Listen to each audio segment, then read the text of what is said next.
drame de la démocratie française, c'est que une société ne marche que si s'il y a des gens qui prennent des risques. Or, nos élus sont constitués, à cause de cette méthode de sélection naturelle, par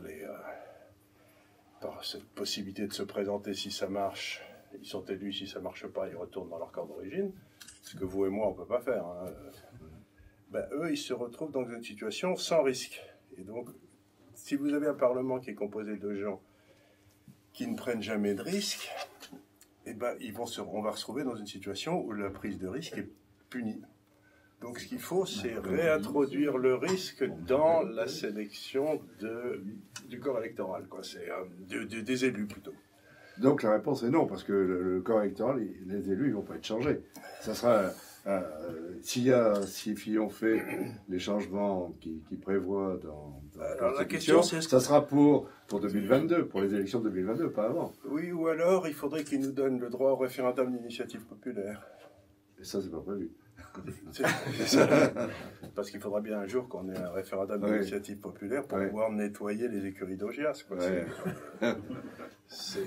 Donc on n'y est pas encore. Quoi. Ça prendra...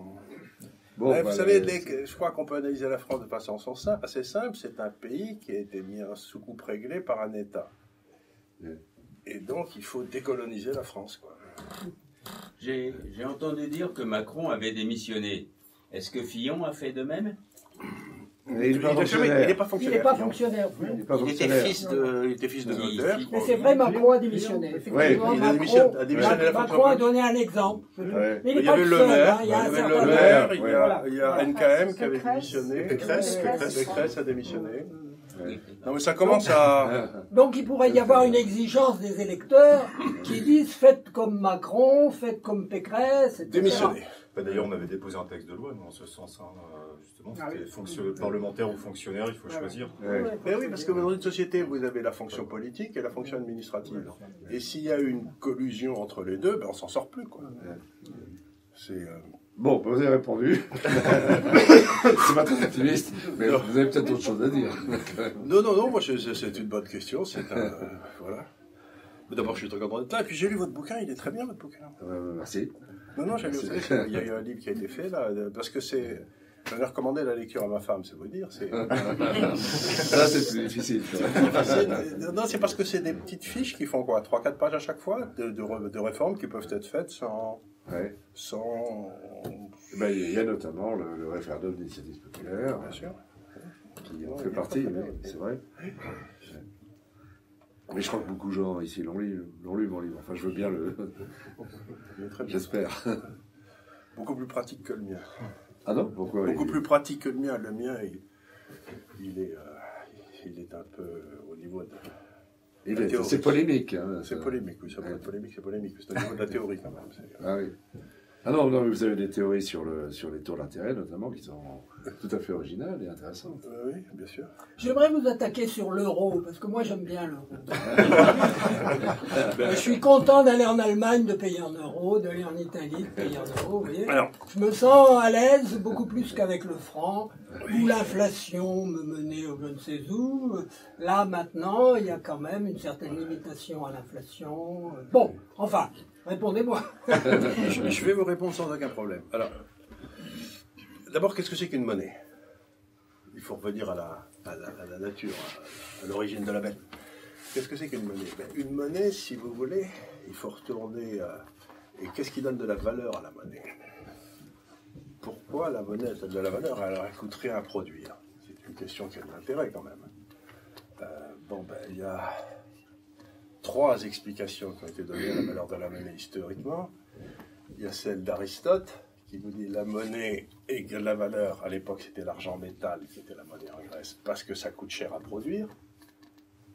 Ce qui est une imbécilité économique, parce que c'est la valeur travail. Vous savez, c'est la valeur travail de Marx, de Ricardo et tous ces gars-là. Donc, le fait que ce soit pas quelque chose qui a été produit par du travail n'a pas automatiquement de la valeur. Si vous faites des diligences aujourd'hui, vous aurez peu d'acheteurs. Donc, même si vous mettez beaucoup de travail dedans.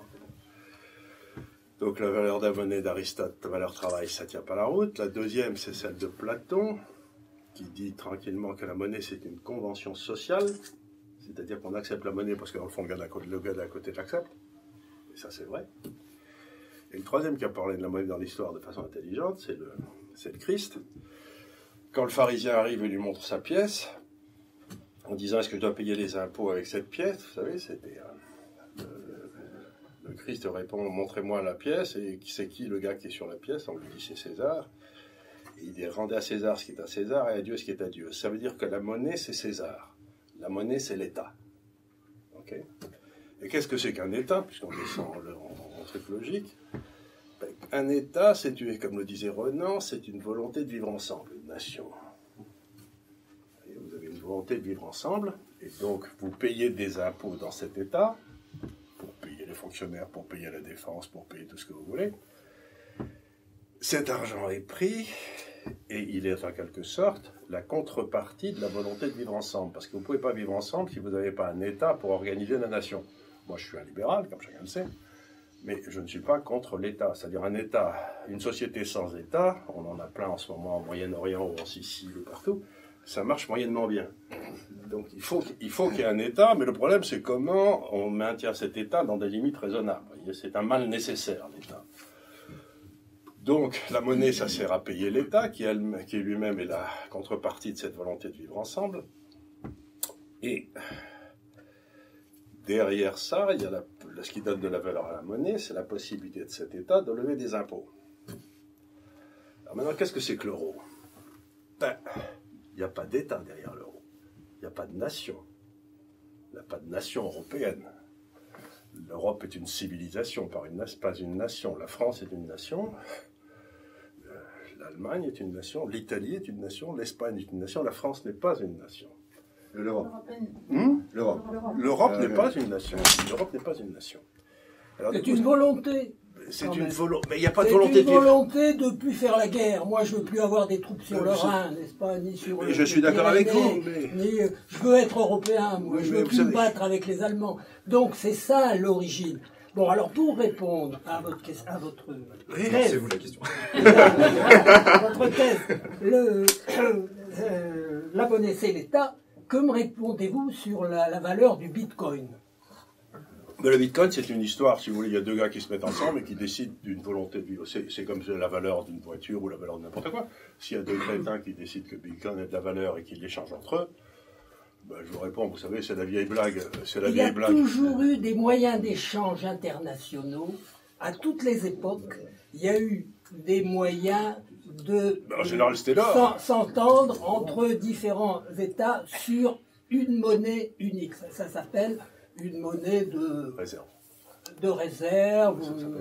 Etc. Mais ça, si vous voulez, c'est simplement en général, puisque vous posez la question, mais revenons à la question de la paix en Europe, parce que sans vouloir vous faire de peine, ce qui a fait la paix en Europe, c'est pas les arrangements européens, c'est qu'il y avait 500 000 militaires américains qui nous ont protégés contre les Russes, sinon on aurait eu les troupes russes à Paris et ça serait arrêté à Brest ou en Espagne, ou je ne sais où. Donc ne me faites pas pendant une seconde que c'est l'Europe qui a organisé la paix, c'est pas les avocats bruxellois qui ont empêché les Russes d'arriver. Donc la vraie question que l'Europe doit se poser aujourd'hui, et qu'elle ne se pose pas d'ailleurs, c'est que si dans un pays, vous avez toujours une armée. C'est soit l'armée du pays, soit l'armée du pays d'à côté. C'est ce que disent les Finlandais. Mais moi, je suis pour l'armée européenne. Oui, mais non, mais attendez. J'irai avec la monnaie européenne. Donc vous êtes pour un État européen, mais je suis pour un État européen. Mais j'entends bien. Mais ça, et les vrais Européens sont pour que le but ultime, venons à la réalité de cet État européen maintenant. C'est l'idéal européen. L'idéal. J'ai rien contre. Mais vous savez, il y a tellement de gens qui sont morts au XXe siècle pour l'idéal communiste, pour l'idéal nazi, que les idéaux, j'ai tendance... Pas comparer quand même l'idéal européen. L'Europe est en train de devenir une Union soviétique molle, où vous avez des gens qui prennent des décisions que personne n'a élues et que vous ne pouvez pas virer. Si vous trouvez que c'est satisfaisant, les Anglais ne l'ont pas trouvé, qui ont quand même inventé la démocratie.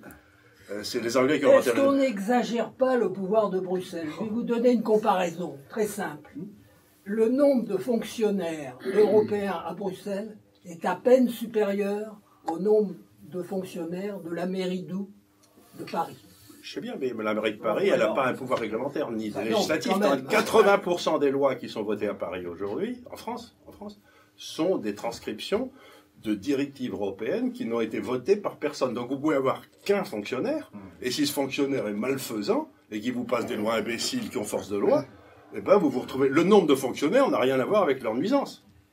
C'est leur pouvoir qui est nuisance, c'est pas leur nombre. C'est... ça me paraît tout à fait évident, quoi. Donc, ce que j'essaie de dire, si vous voulez, revenons à cette idée d'Europe qui vous paraît intéressante. Bien. Vous mettez un taux de change fixe entre deux monnaies, entre deux pays, la France et l'Allemagne. Ce qui est l'idée de l'euro. Hein. Les Français ont pour 10 000 habitants 70% de fonctionnaires de plus que les Allemands. Un peu plus que ça, oui. Un peu plus. 70, 80, 100%. Ouais. Allez, on a 2 fois plus de fonctionnaires que les Allemands par 10 000 habitants. Allez. Ouais. Qui paye ces fonctionnaires? C'est l'appareil productif français. Ça ne peut pas être autre chose. Pour l'instant, je ne dis rien de bien original. Hein. C'est l'appareil productif français. Donc, le coût du siège social État français est 2 fois plus élevé que le coût du siège social État allemand. D'accord? Donc, qu'est-ce qui va se passer si vous mettez un taux de change fixe? Les entreprises allemandes, qui vont avoir un coût très inférieur aux entreprises françaises, vont foutre en faillite toutes les entreprises françaises. Et notre chômage va augmenter comme une fusée, et notre déficit budgétaire va augmenter comme une fusée, et on va se retrouver en train d'emprunter et de ruiner nos enfants et nos petits-enfants. Quelqu'un n'est pas d'accord avec ça? Tout le monde. Tout le monde est d'accord avec ça. Donc, si vous maintenez un taux de change fixe avec l'Allemagne, ça veut dire que tout l'appareil productif français va en faillite. Oui, mais c'est une incitation à nous réformer. Et oui, mais si on se réforme pas. Oui, non, mais attendez, vous dites quelque chose. Nous sommes pour la réforme, nous sommes tous ici pour la réforme. Non, mais j'entends bien, tout le monde. Nous sommes pas d'accord avec Cyr, il ne faut rien faire, là. Oui, mais si vous attendez que la réforme vienne de l'État, vous n'êtes pas rendu. Hein. C'est la question au pont de Louis XVI, c'est ça? Non, c'était Louis XIV. Ah, c'était Louis XIV. C'était Louis XIV qui voulait aider les armateurs. Ah bon. Parce qu'il ne comprenait pas, le pauvre, pourquoi les armateurs français ne réussissaient pas aussi bien que les armateurs hollandais, avec même pas 2 millions de personnes, dominer les mers du monde entier. C'est simplement parce qu'il n'y avait pas de Louis XIV en Hollande, quoi. C'est pour ça qu'il a dominé les mers, quoi. On n'aurait pas eu de Louis XIV en France, on aurait dominé les mers. Donc, ce que j'essaie de dire, c'est donc, qu'est-ce que ça veut dire? Ça veut dire que pour que le système reste à l'équilibre, il faut qu'il se passe ce qui se passe, par exemple, entre la France et la Corse. Il y a des Corses ici? Il y a un Corse dans la salle? Je peux dire une grosse bêtise. Je peux dire une grosse bêtise si ça vous embête pas. Alors je vais vous la dire. C'est la France. Non, mais mon père était dans l'armée, et il était officier, et il disait toujours les Corses, ils foutent rien toute la journée, mais c'est qu'en cas de guerre, c'est des soldats magnifiques. Donc les Français ont accepté pendant longtemps de transférer de l'argent aux Corses, parce qu'ils ne servaient à rien, mais s'il y avait une guerre, c'était quand même des soldats prodigieux, quoi. Donc, voilà. Et qu'est-ce que ça veut dire? Ça veut dire que les transferts sociaux à l'intérieur d'une nation, c'est accepté si vous avez une volonté de vivre ensemble. Si tout le monde se sent français. Donc, si vous voulez, les Alsaciens acceptent de payer les Corses à de rien foutre, parce que en cas de guerre, ils sont bien utiles, et les Alsaciens, ils sont un peu trop près des Allemands. Bon. Si vous acceptez cette idée, pour que l'Europe devienne une nation, comme vous le dites, il faut que l'Allemagne transfère aux autres pays d'Europe 8% de son PIB année après année. C'est-à-dire 4 fois les réparations allemandes après la Première Guerre mondiale. Est-ce que vous croyez vraiment que les Allemands sont ravis à l'idée de payer les Français, les Grecs, les Italiens, ne rien foutre et avoir 2 ou 3 fois plus de fonctionnaires? Donc, vous avez aujourd'hui une contradiction essentielle. Si la France, pour être une nation qui a envie de vivre ensemble, a besoin de 2 fois plus de fonctionnaires que les autres, si c'est la condition de la volonté de vivre ensemble, moi, ça m'est égal. Après tout, je m'en fous qu'il y ait 2 fois plus de fonctionnaires en France. Qu'on veuille un taux de change fixe avec l'Allemagne, je veux bien. Mais vous ne pouvez pas valoir les deux à la fois. D'accord. Donc, il faut virer la moitié des fonctionnaires. Mais... Tout à fait, je suis d'accord avec ça. D'accord. Il ne faut pas virer l'euro. Vous dites qu'il faut virer l'euro. Moi, je vous dis qu'il faut virer la moitié des fonctionnaires en trop. Mais, oui, mais j'entends bien, mais si vous voulez, mais comme c'est impossible, ça veut dire que vous pourquoi condamnez. c'est impossible. Pourquoi c'est impossible? Parce que c'est ce que montrent les... Mais non, vous savez pas, peut-être le fait... Moi, je sais pas, je suis... J'essaye de pas porter de jugement de valeur quand je réfléchis, c'est ce que disait Schumpeter. Hein. Il disait ce que doit faire le scientifique, c'est qu'il doit analyser quelque chose et essayer de ne pas introduire ses préférences personnelles au moment où il analyse la chose, parce que sinon, vous arrivez nulle part. Bon, donc vous faites ça. Si vous entre ça, vous dites, est-ce que je veux qu'il y ait moitié moins de fonctionnaires? Vous dites tous avec enthousiasme, oui. Je sais pas, par exemple, moi je passe mon été dans la région d'Avignon. Vous avez cette explosion de festivals à Avignon. Vous avez le festival, vous avez le festival d'Aix, le festival d'Orange, tout ça, c'est des histoires de fonctionnaires, tout ça. Lequel d'entre vous aimerait passer ses vacances dans la Ruhr? Hein? La France est peut-être un pays agréable, j'en sais rien, mais la France est peut-être un pays agréable parce qu'il y a cette volonté de vivre ensemble, qui accepte de payer les fonctionnaires et qui fait que vous n'avez pas cette... Alors, il est évident qu'il y a des fonctionnaires qui sont en trop, etc., mais qui sommes-nous pour juger de la préférence des Français pour un monde de fonctionnaires? Après tout, il y a des gens qui ne sont pas très efficaces, qui ne réussissent pas. Par exemple, les Allemands aujourd'hui ont des excédents des comptes courants monstrueux parce qu'ils n'ont pas fait d'enfants depuis 30 ans. Bon. Donc, ils n'ont pas fait d'enfants, ils n'ont pas de fonctionnaires. Qu'est-ce qui va arriver à l'Allemagne dans 20 ans? Ils vont tous être turcs. Est-ce que c'est un modèle que vous voulez suivre? Est-ce que parce qu'ils n'ont pas fait d'enfants et qu'ils n'ont pas de fonctionnaires, vous voulez virer tous nos fonctionnaires? Ils ont peut-être des enfants, eux, pour ce que j'en sais. Donc, si vous voulez, ce n'est pas des questions, cette volonté de vivre ensemble, c'est beaucoup plus important que l'euro.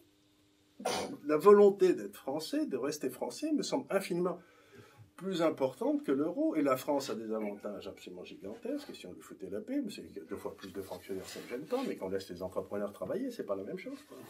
Donc, ce que j'essaie de dire, c'est que cette espèce de fétichisme de l'euro condamne notre nation à mort, en tant que France. Et si ça vous fait rien, moi, l'Europe, j'en ai rien à cirer, c'est une civilisation, c'est pas une nation. Il n'y a pas d'équipe de football ou de rugby européenne, quoi. Vous pouvez rigoler quand vous allez au stade, les gens, ils ne chantent pas l'hymne à la joie, quoi. Oui, mais le problème, c'est qu'avec le nombre de fonctionnaires aussi bien à Bruxelles qu'en France, qu'est-ce qu'ils font dans leur bureau? Ils s'ennuient. Et qu'est-ce qu'ils font? Des normes. Bon, des normes à la con. Parce que, généralement, ça augmente le prix de la fabrication des maisons, ça augmente le prix des voitures, ça augmente le prix de nanana, et ils sont très contents de penser qu'ils ont fait quelque chose de bien. Et ça, il faudrait les arrêter. Ça, il faudrait les arrêter. Donc, si vous voulez, les Canadiens ont une réponse un petit peu à votre question. J'aime bien les Canadiens, c'est un pays tout tranquille qui est au nord des États-Unis, ce qui n'est pas facile d'être à côté des États-Unis, mais eux, ils s'en sortent plutôt bien. Et ce qu'ils font, c'est qu'ils ont inventé c'est ce qu'ils appellent la loi à durée limitée. C'est-à-dire que vous avez quelqu'un qui viole une petite fille, etc. On passe une loi imbécile pour apaiser l'opinion publique. Et 3 ans après, ou 4 ans, ou 5 ans, si personne ne la représente, cette loi, elle devient obsolète, elle tombe. Donc ça permettrait à ces gars-là de faire des trucs. Et puis 3 ou 4 ans après, ça tombe. C'est-à-dire par exemple, je suis sûr que si on avait mis l'ISF à durée limitée, on va essayer ça pendant 4, 5, 6 ans. Au bout de 5, 6 ans, tout le monde serait dit c'est une grosse connerie, cette histoire, on va arrêter, quoi. Puis, la façon d'arrêter, c'est de ne pas en parler, vous voyez ce que je veux dire. On laisse le truc comme ça. Mais malheureusement, tous les sondages montrent que 80% des Français sont favorables à l'ISF. Ça a évolué. Les gens étaient moins favorables il y a 4-5 ans, les gens étaient à 50% favorables à l'ISF, 50% contre. Et maintenant, justement, comme la population se paupérise, c'est 80%. Oui, mais attendez une seconde.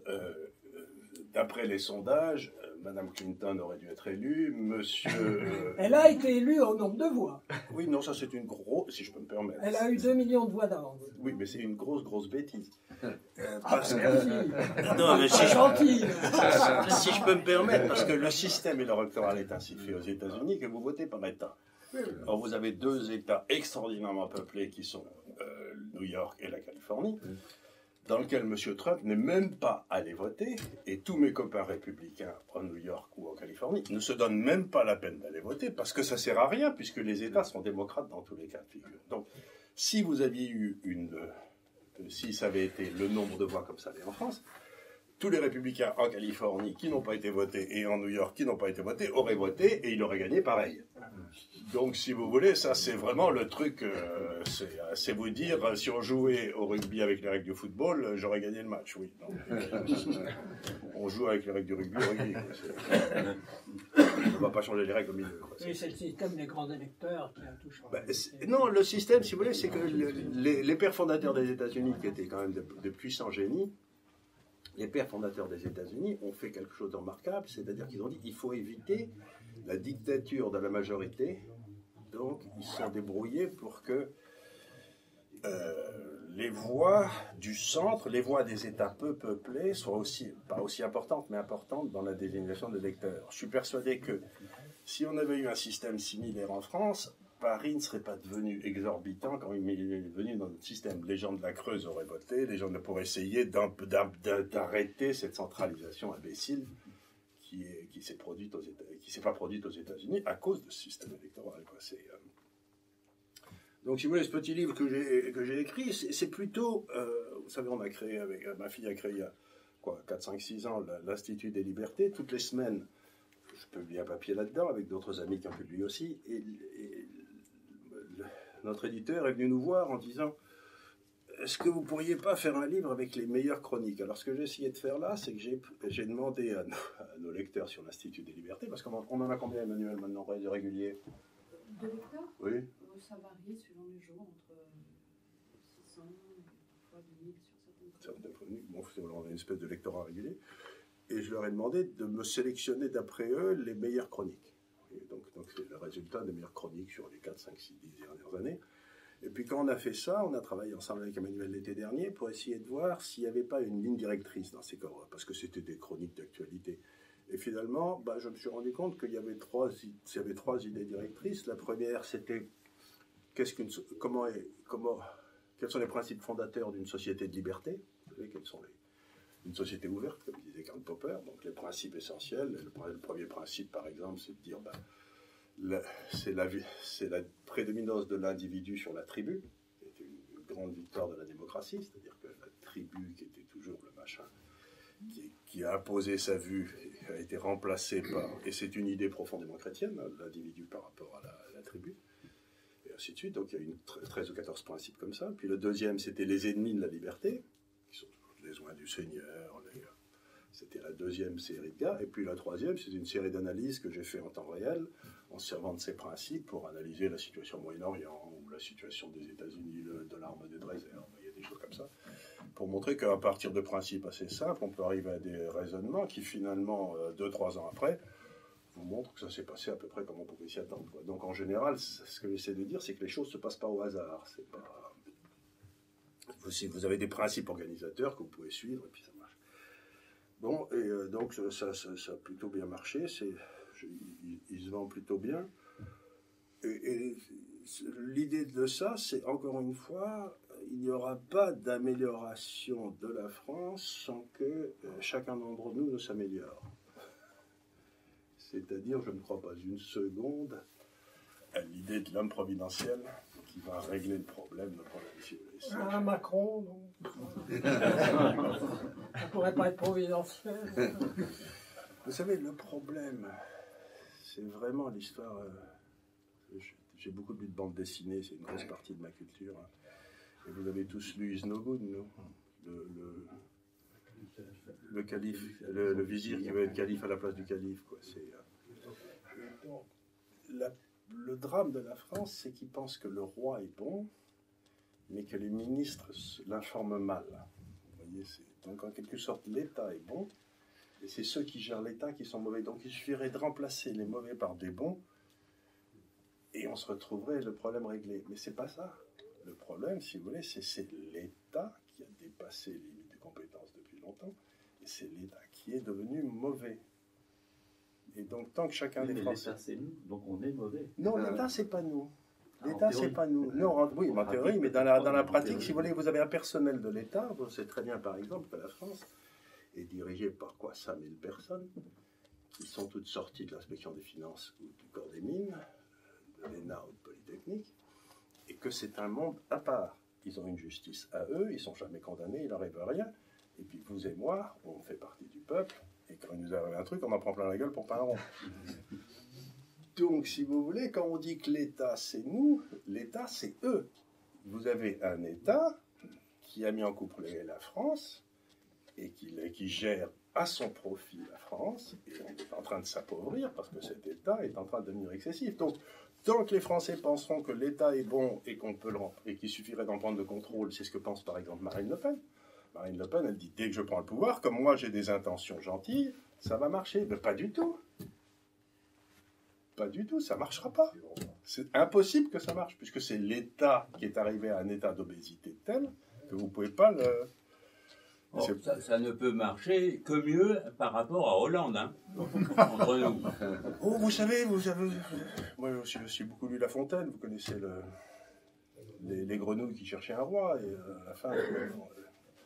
chaque fois vous croyez que ça va... Chaque fois c'est pire que la fois d'avant, mais... je ne suis pas certain que le suivant va être meilleur. Tant qu'on ne l'a pas essayé, on ne peut pas dire. Si, là, ce que j'aime, je vais vous dire un truc que j'aime avec M. Fillon, c'est qu'il a fait le diagnostic que l'État est mauvais. D'accord. Il a fait le diagnostic que l'État est mauvais. Donc lui, au moins, il a fait cette révolution culturelle interne. Il s'est dit, bon... Oui, mais il veut prendre la tête de l'État, alors... Ah oui, mais c'est pas grave, ça, si vous voulez. Non, mais il veut prendre la bande de J'espère l'État qu'il pour le réformer. continuera à dire la même Pour chose. le réformer, pour le changer. Il n'est pas à la tête de l'État pour distribuer l'État, comme disait Bastiat, c'est ce qui permet à chacun de vivre, ce qui permet à chacun d'espérer vivre au détriment des autres. Voilà. À partir du moment que vous avez cette croyance en France, on n'est pas rendu. Hein. Il y a des gens dans cette maison qui aiment Bastiat, non? Ah oui. Dans votre livre, vous le citez. Non, mais vous êtes invité par le cercle Bastiat de Paris. Le cercle Bastiat de Paris, je suis très honoré. Et en plus, on a sa photo dans notre bureau à l'Institut de Liberté. On a les photos des grands penseurs libéraux. Il y a Bastiat. Et entre vous et moi, il a vraiment une tête de 3/4 centre hollandais. Mais les Américains l'admirent beaucoup plus que nous. Dans les universités françaises, on ne parle pas, pour ainsi dire, pas de Bastiat. Demandez aux économistes atterrés, ils sont atterrés qu'existe Bastiat. Ils sont surtout atterrants, mais enfin... La société française, avec ses traits caractéristiques que vous nous évoquez là, et qui sont effectivement très prégnants, elle a quand même pas mal marché entre 58 et 74. On a eu 20 ans avec des finances à peu près saines, avec un bon taux de croissance, avec des dépenses publiques qui ne s'envolaient pas. Donc, elle n'est pas, comment dire... Bon, c'est pas une malédiction, je suis d'accord avec vous. Comment? C'est pas une malédiction. C'est pas une malédiction. C'est sûr que non. Si ça a bien marché, pourquoi ça ne remettrait pas demain avec des gens raisonnables, comme l'était le général, ou comme l'était Georges Pompidou, pourquoi ça ne marcherait pas mieux demain? Alors évidemment, on part de 20 points de plus de dépenses publiques, donc c'est pas la même situation. C'est pas la même situation, mais vous avez parfaitement raison, il n'y a pas de raison que ça ne marche pas, mais De Gaulle, qui respectait l'État, je crois, plus que personne d'autre, se débrouillait pour qu'il ne croisse pas de façon insensée. Donc, si vous voulez, on avait quand même ce désir de maintenir l'État à sa place. Et c'était pas facile. Et donc, je n'ai rien contre un État limité et très puissant. C'est simplement quand vous avez... j'étais dans une réunion récemment et on m'expliquait que l'État aurait dû nationaliser l'acier. Vous savez, en Lorraine, là, récemment. Florent, vous savez, le truc de Montebourg et tout. Mais d'abord, c'est interdit par les règlements européens. Et deuxièmement, qu'est-ce que l'État a à foutre avec l'acier, quoi? Donc, cette espèce de réaction en France, mais il pleut ou il y a de la neige, et puis vous vous cassez la figure en voiture, etc. Et dans tous les journalistes vous disent, mais qu'est-ce que fait l'État? l'État, il n'est pas responsable de ramasser la neige ou de vous dire de ne pas sortir en voiture quand il y a de la neige. Quoi. Il n'est pas responsable de le faire, mais il est responsable d'organiser. L'État, c'est surtout ça. C'est organiser, définir des priorités, des stratégies de façon collective. Ah oui, mais de façon collective, mais je veux bien. Pas prendre l'appel. Par contre, il est là pour dire prenez l'appel et je vais vous donner des aides pour le faire, par exemple. Oui, mais pourquoi le fait-il Ça va coûter de l'argent, c'est toujours pareil. Si vous, dans le domaine des charités... Parce que les gens ne font pas toujours d'eux-mêmes les choses. Il y a une loi qui dit de déneiger les trottoirs devant chez soi. Qui le fait? La moitié des gens, pas plus. Hein. Vous savez, à New York, donc les lois, aux États-Unis, le problème de la neige est récurrent. Chaque personne est responsable de devant. Si vous ne le faites pas, vous avez des amendes. Et vous avez des sociétés privées que l'on paye pour déneiger devant chez soi si on ne veut pas le faire soi-même. Si on ne veut pas le faire soi-même. Ça marche assez bien pour les sociétés privées. Ça marche assez bien. L'État peut dire... Je vais vous donner... Prenons l'exemple de l'éducation. Bon, l'éducation, tout le monde est d'accord en France aujourd'hui, c'est un grand désastre. Hein. C'est la fabrique de crétins, comme disait... comment il s'appelait ce gars ? La fabrique des crétins. Bon. Alors, on est tous d'accord, je crois, que l'éducation doit être donnée à tous les enfants de façon égale. Enfin, que tout le monde ait accès à une éducation de qualité. On est tous d'accord que cette éducation, les enfants de qualité, doivent être payés par les impôts. Parce que ça paraît utile. Hein, Alors, on n'est pas tous d'accord. Enfin, on peut en parler. Mais enfin, par des problèmes en public. Il y en a qui sont pour la privatisation, pour les chèques éducation. Non, mais ne bougez pas, j'y viens. Mais est-ce qu'on est tous d'accord pour que cette éducation payée par les impôts soit donnée par des fonctionnaires? Ben, la réponse. Donc, vous avez trois réponses, vous avez trois questions. La première, tout le monde dit oui. La deuxième, tout le monde dit oui. Et la troisième, en Suède, quand on leur a posé la question au travers d'un référendum, ils ont dit non. Et du coup, ils ont passé le chèque éducation. Et 7 familles ensemble peuvent créer une école. Et ensuite, l'État vérifiera que cette école fait son boulot, le dispense comme il faut, etc. Donc, encore une fois, la grande réforme à faire en France, c'est permettre aux Français de se réapproprier leurs impôts en décidant eux-mêmes. L'État décide on va dépenser dans l'éducation, on va dépenser dans la santé, mais vous vous réappropriez la façon dont vous avez dépensé vos impôts par l'intermédiaire d'un système concurrentiel. Ben, ça, si vous voulez, ça c'est une réforme intéressante. Parce que c'est enlever du pouvoir à ces fonctionnaires, c'est enlever du pouvoir... Ben, Anne Coffinier a commencé. Anne Coffinier, elle est au-delà. Elle refuse même, elle dit, je ne veux même pas de pognon. Si vous voulez, en Angleterre... Il se crée tous les jours des écoles nouvelles, d'après ce qu'elle dit. D'après ce qu'elle dit, mais tout à fait, on la connaît bien et on est tout à fait d'accord. C'est ce que vient de faire aussi quelqu'un que vous connaissez peut-être, qui s'appelle Philippe Nemo. Bien sûr. Philippe Nemo, il vient de lancer une normale sup du secteur privé. Ce qui est des normales sup il y a 40 ans, maintenant il est en train de la recréer de toutes pièces. C'est un effort admirable. Et il a comme professeur des médailles Fields de mathématiques, des professeurs au Collège de France, et tout ça, ils le font gratuitement, tous ces gars-là. C'est quand même admirable. C'est vous dire que ce n'est pas les ressources qui manquent en France.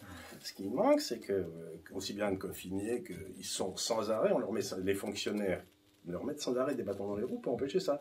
J'ai 2 petites filles qui sont dans une école, La Tour, qui est dans le 16e, qui est très bien. Les filles de ma fille qui est ici, et vous voulez à La Tour aujourd'hui, vous pouvez attendre 5-6 ans pour pouvoir avoir une place. C'est-à-dire qu'ils ils empêchent de se développer le système qui devrait se développer, le système de qualité, ils le bloquent par des numerus clausus. Et donc, La Tour ne peut pas grandir. Normalement, La Tour devrait avoir 2 fois plus d'étudiants. Parce que c'est ce que veulent les gens, mettre leurs enfants à La Tour, parce que c'est un enseignement de qualité. Eh bien, ils ne peuvent pas. Et ils sont obligés de les mettre au lycée Molière, qui est devenu une pétaudière, quoi. Il y a une question, là. Oui. Oui. Bonjour, monsieur Gab. Bonjour. Je voulais d'abord vous remercier pour tout le travail que vous faites depuis 2005. J'ai lu votre premier livre. Je vous invite tous à aller... Ils sont disponibles d'ailleurs maintenant sur l'Institut des Libertés. Tous nos livres seront disponibles. Alors, encore un compliment. Vous pouvez. On les accepte. Vos 3 dernières chroniques, vous arrivez à une maturité, une clarté dans l'expression de votre pensée qui, chapeau bas, voilà. Vous êtes Alors, gentil. je voulais quand même poser une question. Allez-y. Deux questions. Quand est-ce que vous allez écrire un livre sur Goldman Sachs? Ouais, je tiens à rester en vie. Hein. C'est gentil. Il y a beaucoup de gens qui ont écrit des choses désagréables qui ne sont plus de ce monde. Donc. Deuxième question, quand est-ce que vous écrivez une suite à un libéral nommé Jésus? Le libéral nommé Jésus, il était à 300 € sur le net, en vente, et donc on a décidé de le republier sur l'Institut des Libertés, et vous pouvez l'avoir au prix modique de 12 €, je crois. Donc on a déjà écroulé un faux marché qui était là. La question, c'était... Non, la suite. La suite, ben oui, mais... Jésus, le retour. Jésus. Le retour, Jésus, oui. Ben oui, mais... Vous savez, ce livre, c'est un... Allez, je vais vous dire un truc, c'est quand même celui qui m'a le plus surpris. De temps en temps, quand j'écris des trucs, je le relis après et je me dis, tiens, donc, mais d'où je sors ça? Ça vous donne une espèce de surprise par rapport à ce que vous avez écrit. Le livre sur Jésus, c'est un livre qui m'a surpris du début à la fin quand je le relis. Parce que je me dis, mais où est-ce que j'ai été chercher ces trucs-là? Un miracle. C'est un miracle, voilà, c'est un miracle. Mais vous savez, l'acte d'écrire, peut-être certains vont écrire, c'est un acte très curieux parce que vous ne savez pas au début de votre effort d'écriture ce qui va en sortir à la fin. C'est vraiment un truc très très curieux, cette espèce de et vous dites, non, voilà. Je savais pas que je pensais ça. Quoi. Mais vous avez dû avoir la même chose dans votre vie, non? Oui, enfin, moi j'ai fait des recherches. Oui, mais vous les avez traduites par écrit. Oui, bien sûr. Oui. Ah non, mais quand on cherche, on trouve des choses qu'on n'attendait pas. Oui, non, mais c'est très variable. Il y en a qui savent à l'avance ce qu'ils vont dire, et ben, d'autres qui ne savent pas. Ben voilà, moi, je Comme sais pas nous. du tout. Moi, je sais pas du tout ce que je vais écrire. C'est toujours ça, c'est toujours là qui est surprenant. Et c'est ce que disait un homme que j'aimais beaucoup, qui s'appelait Alfred Sauvy, qui était un homme de gauche, tout à fait. C'est tout à fait remarquable, Alfred Sauvy. Et il disait, si vous vous lancez dans une recherche et vous arrivez à des résultats qui vous surprennent et qui heurtent vos convictions profondes, vous devez les publier. Vous ne devez pas les cacher. Or, ce qui m'ennuie beaucoup dans la classe intelligente, l'intelligentsia française aujourd'hui, c'est qu'ils écrivent en sachant des résultats auxquels ils veulent arriver dès le départ. Donc, c'est devenu de la... C'est plus devenu de la science, c'est devenu de la religion, quoi. C'est devenu une croyance. Il y a un économiste assez célèbre, je pense, qui a fait une étude en trafiquant complètement ses résultats statistiques. C'est Piketty. Peut-être, oui. En fonction de ce qu'il voulait, il a écarté tout ce qui ne lui plaisait pas dans sa statistique. Piketty est un ami de M. Gall. Oui, Piketty, c'est le faux esprit par excellence. C'est un gros travail, quand même. Vous savez, c'est pas facile. C'est très difficile à digérer. Oui. Non, si ce n'est que dès la première page, vous savez qu'il dit que des bêtises. Je vais vous expliquer. Écoutez, tout le monde n'est pas de cet avis-là, reconnaissez-le. Mais non, j'entends bien. Il a un succès aux États-Unis, moi, que je ne comprends pas. C'est l'économiste le plus vendu aux États-Unis. Allez savoir pourquoi. C'est ce que j'appelle le succès de la table à café. C'est-à-dire que vous achetez un bouquin, vous savez, quand vous lisez, vous prenez les critiques du livre de Piketty, et en général, le critique met une citation. Et il n'y a pas un critique du livre de Piketty, une critique du livre de Piketty qui dépasse la citation, ou la citation dépasse la page 30. Vous pouvez le savoir. Moi, en général, je vais à la fin. Ou alors vous allez peut-être chercher la dernière. Mais... Je recherche la conclusion. La conclusion, non, mais là, donc ça veut dire que c'est un petit peu. Quelqu'un d'entre vous a dû lire une courte histoire du temps de Stephen Hawking, vous savez, ce bouquin. Ben moi, je l'avais acheté parce que tout le monde l'achetait, et j'ai rien compris à partir de la 3e page. Quoi. Alors, rien. Et tout le monde l'avait acheté. Mais... On n'a pas tous l'intelligence d'Hawking. Oui, non, mais moi, j'y comprenais rien. C'était même, je veux dire que. Vous avouez. Ben, j'ai aucun problème à avouer que je comprends rien de temps en temps. Ça, celui qui comprend tout, il est mal rendu. Hein, Donc, je voudrais revenir au livre de Piketty pour expliquer pourquoi, dès la première page, je savais que c'était idiot. Dans ma famille, nous avons une entreprise de boulangerie industrielle qui est dans une vallée pyrénéenne dans le sud-ouest de la France, dans la vallée d'Arreau, pour ceux qui connaissent, en dessous de Saint-Lary. Bien. Cette boulangerie industrielle a une rentabilité sur ses investissements qui est de 6 à 7% par an, en faisant du pain, en distribuant dans les vallées, etc. Donc la rentabilité du capital investi est de 6. Et la thèse de Piketty, c'est comme ce 6% est supérieur au taux de croissance de l'économie, qui est 1 ou 0 en France en ce moment, on va devenir de plus en plus riches, et les riches vont devenir de plus en plus riches, et les pauvres de plus en plus pauvres. C'est-à-dire que M. Piketty confond un flux et un stock. Je m'explique. Ce qui compte, ce n'est pas la rentabilité de ma boulangerie, c'est est-ce qu'en investissant une machine de plus, j'en vendrai plus. La rentabilité marginale, c'est-à-dire de l'investissement supplémentaire, est à 0. Si on achète une machine de plus, on embauche des gars en plus, on ne vendra pas un pain de plus.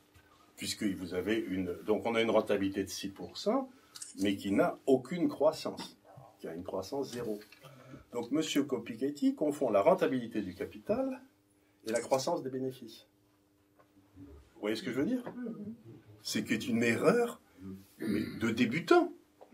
Quand il vous dit que R, le taux de croissance, le taux de rentabilité est supérieur à G, le taux de croissance, c'est là-dessus que tout son bouquin est bâti, il vous compare un flux et un stock.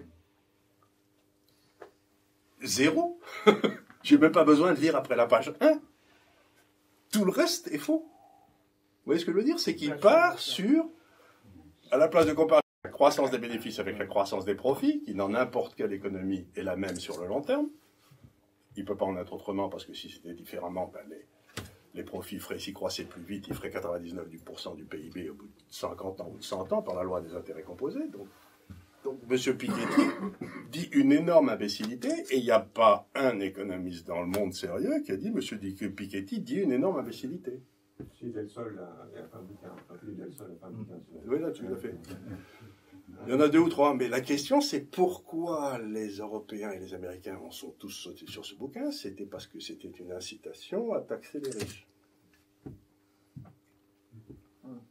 Le drame de la France, c'est ce que j'explique aussi dans ce bouquin, c'est que pour qu'une société fonctionne, il faut qu'il y ait du capital, il faut qu'il y ait du travail, et il faut qu'on rémunère celui qui prend des risques.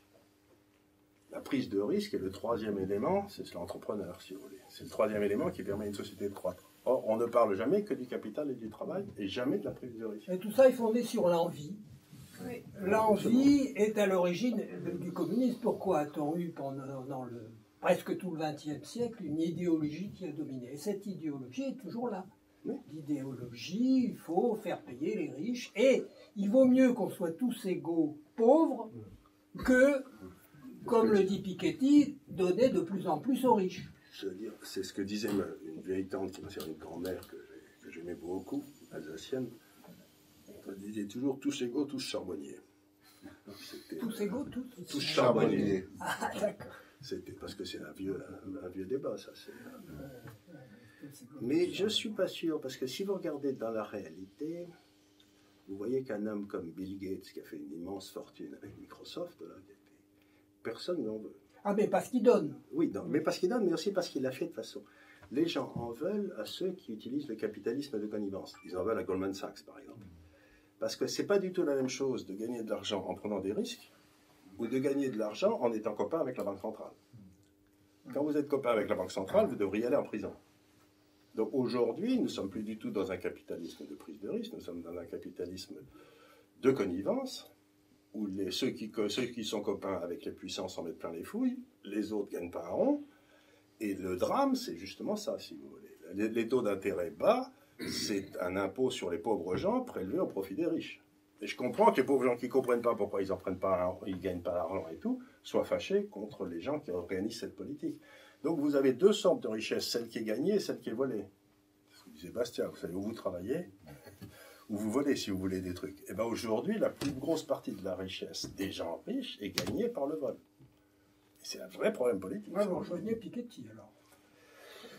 Non, parce que lui, il ne considère même pas l'existence de l'autre. Et la croissance, gagner par le vol, c'est vieux comme l'humanité.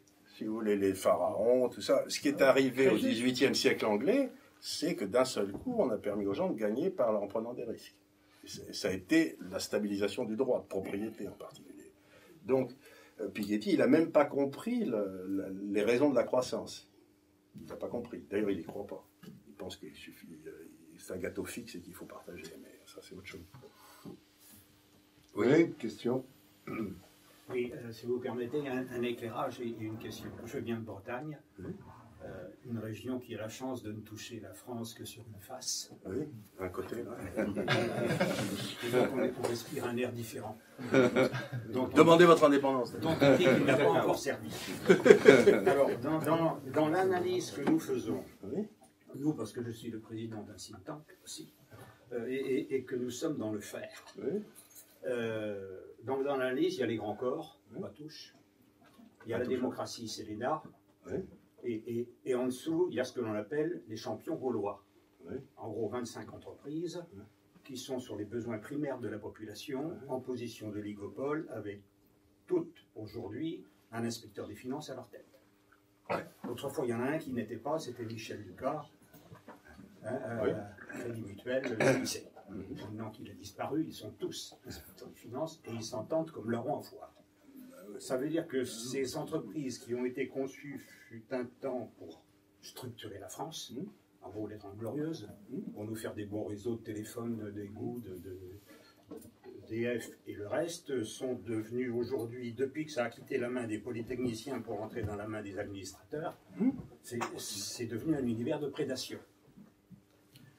Et qui plus est, aujourd'hui, la France met en vente ses entreprises, Engie encore un bouillère, etc. C'est inévitable. Et notre analyse consiste à dire qu'il vaudrait mieux que le territoire devienne propriétaire de ce qui est indispensable à sa vie, plutôt que ce ne soit la propriété de Qataris ou autres fonds de pension. Et fondé sur cette logique, nous avons créé une association qui ambitionne de redevenir propriétaire de ces parties-là, puisque le côté militant des Bretons peut nous amener assez facilement à faire basculer 100 000 consommateurs de Free vers Orange, de Orange vers SFR ou autre, et que ça nous vaut une certaine écoute. Oui. Et nous avons donc créé cette association, et en dessous de l'association, des sociétés industrielles qui, elles, sont dans le marché pur et dur, et qui passent outre au système. C'est un peu le schéma allemand, si je peux me permettre. Voilà. Et donc, les Länder. Nous avons commencé par l'énergie, et avons négocié avec Gazprom et autres des conditions d'approvisionnement meilleures que celles d'EDF, GDF et autres, avec des prix inférieurs de 5 à 35%. Aujourd'hui, nous engrangeons un client par jour. 400 entreprises sont devenues clientes. Alors forcément, on énerve le système, et ça me vaut quelques attentions particulières. Bien sûr. Du fisc. On démarre sur les assurances, les mutuelles santé, même chose. Et là, ce qui est assez amusant, c'est que les premiers contacts, pardonnez-moi de prendre un peu de temps, les premiers contacts que j'ai eus, c'était une convocation à Bercy, où des gens très bien m'expliquaient que, en gros, c'était un univers spécial et qu'on ne voyait pas ce que j'allais y faire. Mais 3 mois après, les présidents de certaines mutuelles sont venus me trouver en disant « Nous sommes dans une telle pétaudière, nous avons financé tellement de choses inavouables que ce serait peut-être sympathique que si, en Bretagne, on tentait une opération pour faire plus propre. Et nous avons démarré avec l'une des compagnies d'assurance, Harmonie Mutuelle, qui nous met à disposition son réseau, etc., pour faire des choses honnêtes. Vous êtes mal barré. Honnête mais pas performante, parce que nous ne pouvons pas nous écarter au-delà d'un certain seuil des tarifs pratiqués. Et tout ça se développe pas mal. Ben, c'est ça la solution. Et si je peux me permettre, c'est ça la solution. Vous prenez votre destin en main, vous le faites à l'échelle locale, et comme ça, si vous extrairez la substance qui permet aux gens de vivre sans travailler, ils seront bien obligés de se mettre au boulot un jour. Mais c'est ça la solution. Il n'y a pas d'autre solution que ce que vous faites. Alors, aujourd'hui, nous regardons le secteur de la finance. Mais nous partons toujours des problèmes. Quand vous parlez de finance, vous parlez de gestion de l'épargne. Oui, si on veut. C'est-à-dire le cheminement de l'épargne. Oui. Le Breton thésaurise 2000 € de plus par an que le Français moyen. Cet argent, on est un bon économe qu'on assèche le territoire. Cet argent remonte par des assurances vie, livret A, obligations d'État. Bercy prête ça à Areva. Areva met des éoliennes en baie de Saint-Brieuc et disent les Bretons, vous êtes nuls, vous êtes incapables de produire l'énergie qu'il vous faut. Bon, c'est le circuit. Et Aujourd'hui, nous sommes face à un problème extrêmement compliqué, c'est sur le prix de la terre. Ah ben, La situation agricole est tellement difficile. Vous avez les affaires là en face de vous. Oui, que le système soviétique des affaires a entretenu en France le prix de la terre à un prix qui est de 3 à 5 fois inférieur à celui des pays voisins. Je sais, c'est beaucoup moins cher qu'en Pologne, la terre française. Aujourd'hui, les agriculteurs qui arrêtent ne mettent plus leur terre en vente. En disant, pour mes petits-enfants, c'est un bon placement que de la garder en friche. Mais on sait à quoi ça conduit sur l'industrie derrière. Et donc, le débat que nous avons, c'est de mettre en place un système pour acheter la terre, alors dans la proximité. Et le débat actuel, c'est faisons-nous confiance à Arkea, qui se propose de se mettre à notre service dans les conflits qu'il y a entre Paris et Arkea. Ça, je suis pas con. Hein. Oui, Si, c'est les mutuelles de l'Est qui sont plus grosses que les mutuelles de l'Ouest. Ah oui, il y a une bagarre là. Oui, il y a une bagarre, il y a une bagarre entre deux gars. Il y en a un qui est à Strasbourg et l'autre qui est je sais pas où. C'est ça. Qui est à oui, d'ailleurs, ceux qui sont à Brest, là, c'est des clients à moi dans mon vrai métier, Gafcal. D'accord, d'accord. Ils sont très bien d'ailleurs. Il se propose de se mettre à notre service pour le rachat des terres. Mon sentiment, c'est que nous pourrions aller plus vite et plus loin avec des notaires, puisque la denrée rare qui va nous manquer prochainement, ça va être la confiance lorsque les citoyens vont se faire bloquer une partie de leur compte. Ce qui est assez vraisemblable. C'est pas impossible. En tout cas, les lois ont été passées pour le permettre. Voilà, donc ils devraient les utiliser. Pour les assurances. Pas les banques, quand même. Les banques, vous savez, les banques, ils peuvent se payer si la banque fait faillite, ils peuvent prendre les dépôts. Ça a été passé en août 2015. Je crois. Tous les avoirs au-delà de 100 000 euros. Donc on considère que 100 000 euros, c'est la propriété du client, et au-delà, les banques peuvent fonctionner. Et donc, il est assez facile de convaincre aujourd'hui un kidam d'investir son argent dans de la terre qu'il connaît, qu'on identifie par Google Earth ou autre. Alors, les uns disent travaillons avec Arkea, les autres disent travaillons avec les notaires. La profession des notaires est encore porteur de confiance. C'est sur un territoire un peu de médecin de famille, il connaît les riches, les pauvres, les histoires, etc. Et nous sommes quelques-uns à considérer que les notaires plus blockchain, c'est plutôt ça le futur que le système bancaire. Donc quel est votre point de vue? Merci. Si vous voulez, d'abord là, vous allez dans un domaine où je suis loin d'être un spécialiste, mais moi, je raisonne de façon instinctive. Je n'ai pas de réponse. Mon idée, c'est qu'un système éclaté comme les notaires, ça sera toujours de meilleure qualité qu'un système centralisé comme un système financier. Mais c'est presque instinctif ce que je vous dis là. C'est simplement parce que c'est difficile de prendre le contrôle d'un réseau de notaires. C'est pas difficile de prendre le contrôle d'un réseau mutuel d'assurance. Nous sommes dans la logique des militants, voire des résistants. Et au fond, si on trouve 5 ou 10 notaires, ça suffit pour démarrer. Ça suffit pour démarrer. Et puis, vous n'avez pas des jeunes qui pourraient mettre le feu à une ou deux, ou faire sauter une ou deux perceptions là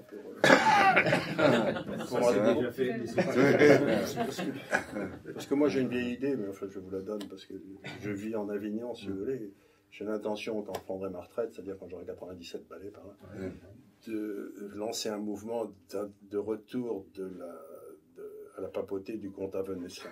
Parce que si on pouvait créer autour d'Avignon un endroit où vous savez, au Vatican, les impôts sont de 10%. Donc on bénéficierait du système fiscal. Vous imaginez le boom qui se passerait en Avignon. Donc c'est un peu votre idée. Redemandons l'indépendance du comte vénitien ou retournons la Bretagne au duc de Bretagne. C'était pas si mal que ça. C'est gérons des frontières. Et actuellement, on a entrepris un mouvement qui marche assez bien, qui consiste à séparer les élus territoriaux des élus nationaux. Ça, c'est indispensable. C'est ce que font les Suédois. Vous pouvez pas être vous devez être l'un ou l'autre. Voilà, l'élu national étant un relais de la prédation, l'élu territorial doit défendre son territoire. Jamais il n'aurait dû voter l'écotaxe. Voilà. Tout à fait d'accord. Non, je suis d'accord avec vous. Séparer l'élu national, c'est un des... C'est un des trucs sur lesquels on va juger François Fillon, puisqu'il veut, il veut interdire les mandats. Le cumul des mandats. Le cumul des mandats, ça c'est... Est-ce qu'il va reculer ou pas sur ce cumul des mandats? Parce qu'il a dit qu'il le maintiendrait. Ah oui, mais la loi est votée. La loi est votée, mais vous avez toute une série de gars qui disent oui, elle est votée, mais on pourrait la mettre en application en 2020 ou en 2024 ou en 2028. Ah bah, il a dit encore Bourdin. Oui, il a dit non, on garde la loi telle qu'elle est. Oui. De ce côté-là, je crois qu'il n'a pas changé d'avis. Non, c'est très bien. Oui. Est-ce qu'il y en a d'entre vous qui vont sur l'Institut des libertés de temps en temps? Il y en a un là-bas. Ben, allez-y. Il y a des trucs intéressants à lire. Institut Liberté. Et vous arrêtez dessus. Et vous pouvez. Alors, il est en train de se passer un phénomène rigolo avec l'Institut des libertés. Bon, notre but, c'était de créer un espace où les gens, où on allait éduquer les gens, où ils allaient s'éduquer les uns les autres. Et ben, c'est rigolo parce qu'il y a toute une série de gars qui viennent souvent et qui répondent aux questions des autres, et qui répondent aux questions des uns, et ça devient un endroit où les gens se parlent les uns aux autres et s'éduquent en disant, il y en a un par exemple qui dit je connais rien à ce qui se passait au Moyen-Orient, qu'est-ce que c'est le Fatah, qu'est-ce que c'est le Hamas, et il y a un autre gars qui est arrivé, qui connaissait très bien le Moyen-Orient, qui a expliqué l'origine historique du Hamas, l'origine... Donc c'est exactement ce qu'on essaie de développer, c'est-à-dire un endroit où, de co-enseignement. On fait café du commerce aux heures pleines. Et là, il y a des gens qui sont très compétents qui viennent. Moi, je suis très surpris de la qualité des intervenants sur notre... Ils ont tous des... Pas tous, pour la plupart, ils ont des pseudonymes. Donc on ne sait pas qui y a derrière. C'est rigolo. Il y a des questions? Non moi, je voudrais revenir à la question d'origine, si vous me permettez. Mais allez-y. Qu'est-ce que... Enfin, normalement, ce que devrait faire François Fillon, c'est de rapprocher de l'Allemagne, au point de vue des charges de l'entreprise. Oui. Vous dites la France n'est pas l'Allemagne, donc les Français acceptent plus de charges publiques que les Allemands, mais malgré tout, pour les entreprises, comme les entreprises payent le supplément, il y a 200 milliards d'écart entre les charges en France et les charges en Allemagne, tout étant comparable, alors que Fillon propose de réduire, au lieu de 200, de 40 milliards les charges sur les entreprises. Donc il sera très loin d'arriver à l'égalité des charges entre les entreprises françaises et allemandes. Et donc on ne va pas résoudre notre problème. Même si il va dans le bon sens, mais il ne va pas assez loin. C'est toujours pareil. Si l'euro demeure... Oui, votre hypothèse, c'est que l'euro va disparaître. Si l'euro demeure, on est foutu. Pour le Frexit, alors. Non, je suis simplement pour qu'on retourne, si les Français veulent avoir 2 fois plus de fonctionnaires que les Allemands, c'est leur droit, mais ils ne peuvent pas avoir un taux de change fixe. Parce qu'à ce moment-là, les fonctionnaires français seront payés 2 fois moins que les fonctionnaires allemands.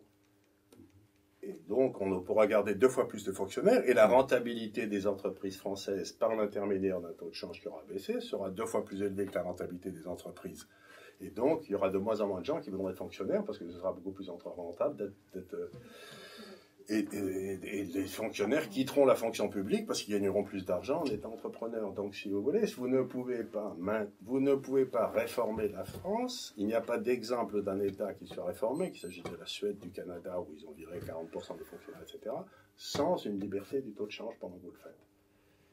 Mais est-ce que vous ne pensez pas que la première conséquence de cette liberté du taux de change retrouvée, ce serait que le gouvernement, quel qu'il soit, du point de vue de son étiquette politique, soldera les dettes publiques par la spoliation de l'épargne au travers de la dévaluation accélérée. Et il augmentera le SMIC.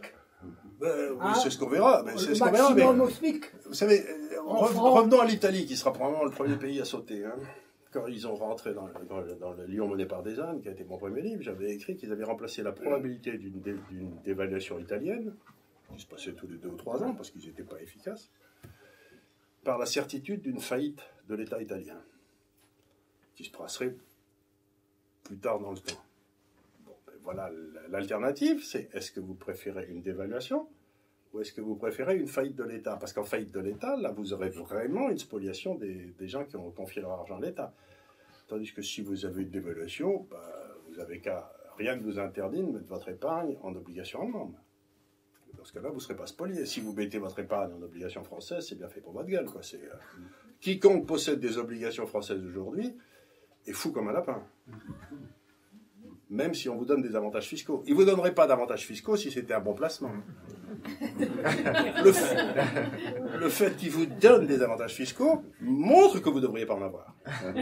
Mais alors, comment est-ce que vous expliquez que les financiers, un monde que vous connaissez bien, n'exigent pas davantage d'écart d'intérêt sur l'argent qu'ils prêtent entre la France et l'Allemagne? Mais ils existaient, ces écarts, et ils se creusaient à toute allure en 2010-2011, et là, monsieur...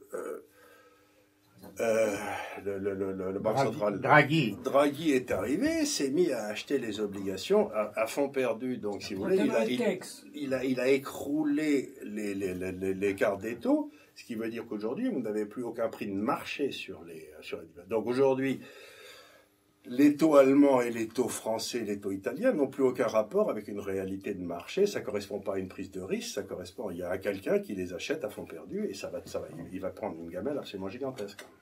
C'est pour ça que je veux dire, aujourd'hui, les banquiers centraux, les gouvernements font des choses qui étaient totalement interdites par les traités quand ils ont été signés. L'euro qu'on a aujourd'hui n'a rien à voir avec l'euro qu'on a signé il y a 10 ans.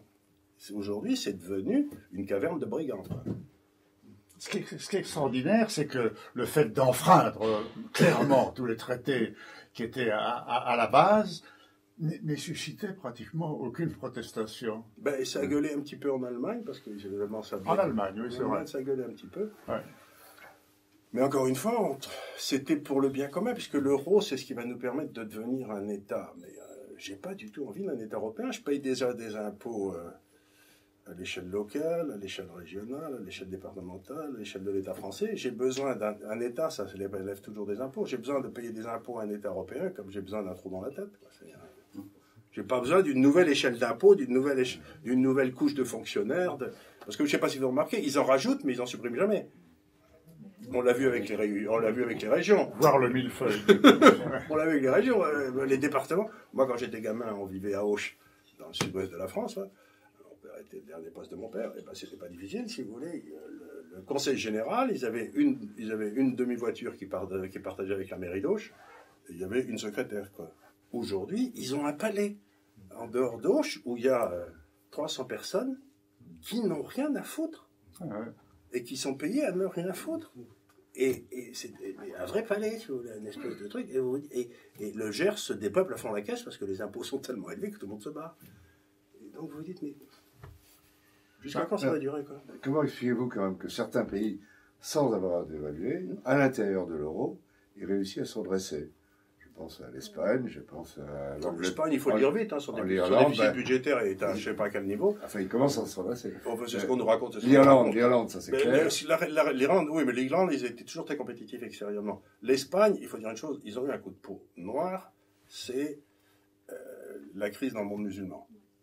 Parce que plus personne ne va prendre ses vacances, ni en Turquie, ni en Hollande. Tout le monde se barre en Espagne. Donc, si vous voulez, d'un seul coup, ils ont une simulation. Donc, c'est ce qu'on ne vous dit jamais, c'est que si les gens pouvaient aller en Tunisie, au Maroc, en Turquie, en Égypte, l'Espagne irait beaucoup moins bien. Enfin, le meilleur exemple, c'est comme l'Allemagne. L'Allemagne qui était dans une situation catastrophique. En 90, d'abord, elle a fait des réformes très profondes et elle est rentrée dans l'euro avec une monnaie sous-évaluée. Et donc, ils ont commencé à développer des... c'est pas difficile. Nous, pendant que l'Allemagne faisait toutes ces réformes, des réformes Schröder, là, nous, on faisait les 35 heures. Oui. Et donc, c'est des choses... On peut faire comme l'Allemagne. Oui, mais vous savez, on l'a essayé de 1934 à 1936 avec Laval et Rebef. Ce que vous faites, c'est vous parler d'une dévaluation interne, c'est-à-dire de faire baisser le niveau de vie de façon extraordinaire. Bon, Mais ça a très bien marché, Laval. Contrairement à ce que tout le monde croit, l'industrie s'est développée de plus de 10% après la réforme de Laval. On raconte que ça a été la catastrophe, c'est pas vrai. Enfin, on a eu le Front Populaire et les Allemands, quoi. Ça, c'est autre chose. Donc, si vous voulez, c'est assez rapidement. Non, mais à Laval. C'est pas dû à Laval, si vous voulez, comme ils nous ont donné le Front Populaire et qu'on a été incapable, pendant le Front Populaire, de prendre les dépenses d'armement, les dépenses pour l'armée, etc., qui pouvaient être prises, on s'est retrouvé avec les Allemands à la maison, quoi. Et aujourd'hui, moi, c'est ce que j'avais dit. L'arme, moi, je suis une famille alsacienne, si vous voulez. Mon arrière-grand-père a quitté l'Alsace pour rester français. Mon grand-père s'est battu en 14-18 pour être français, commandeur de la Légion d'honneur sur le front des troupes. Mon père s'est battu contre les Allemands. j'arrive pas dans ma génération pour avoir les Allemands qui donnent des ordres à Bercy, quoi. Si ça vous fait rien, je préfère que la France reste un État souverain et indépendant. Et, alors, je me permets... ce qui n'est plus le cas. Ce qui n'est plus le cas. Aujourd'hui, nous sommes devenus un petit appendice à une Allemagne dominante. Vous rejoignez un petit peu les thèses de François Asselineau, qui veut sortir de l'Union européenne et de l'euro. Oui, moi, je ne veux pas sortir de l'Union européenne, je veux sortir de l'euro. Je veux sauver l'Europe qui est en train d'être tuée par l'euro. Si vous voulez, c'est une notion qui est assez curieuse. Je dis simplement, l'euro est en train de détruire l'Europe que j'aimais, c'est-à-dire celle de la diversité. Après tout, si les gens veulent voter tous ensemble pour avoir une monnaie faible, c'est leur droit. S'ils préfèrent avoir une monnaie faible, l'Italie de 1945 à 2000 a eu une monnaie faible et son industrie s'est développée de 4% par an plus vite que celle de l'Allemagne. Donc, si vous voulez, il n'y avait pas que des pertes. Je veux dire, le taux de change, c'est le prix que vous mettez sur la volonté de vivre ensemble. On peut bien avoir l'euro quand même, et puis payer moins les Français, globalement. Oui, mais à ce moment-là... Si on divise par 2 le salaire des fonctionnaires oui, mais à ce moment-là, ça veut dire que vous faites sauter tout l'appareil industriel. Ça fait sauter tout l'appareil industriel français, parce que si vous faites baisser la demande française, baisser la demande française, mais vous allez avoir tous les carrefours, etc., qui vont faire faillite. Parce que je crois que si vous voulez avoir une solution de bon sens à toutes les questions de nos finances publiques que vous évoquez là, je me permets de vous recommander de regarder ce soir le premier débat de la primaire de la gauche. Ils vont nous offrir des solutions, je n'en doute pas. La première rumeur que j'ai découverte ce matin en lisant sur mon iPad les dernières nouvelles du jour, c'est que les 4 principaux candidats se sont mis d'accord sur la solution. Et la solution, c'est l'Allemagne payera. Oui, on l'a déjà lu, ce coup, l'Allemagne payera. C'est un vieux... On le connaît. Je crois que c'est une bonne conclusion. Si vous permettez, on est arrivé effectivement à la fin de notre séance. Et donc, merci beaucoup pour tout ce que vous avez dit.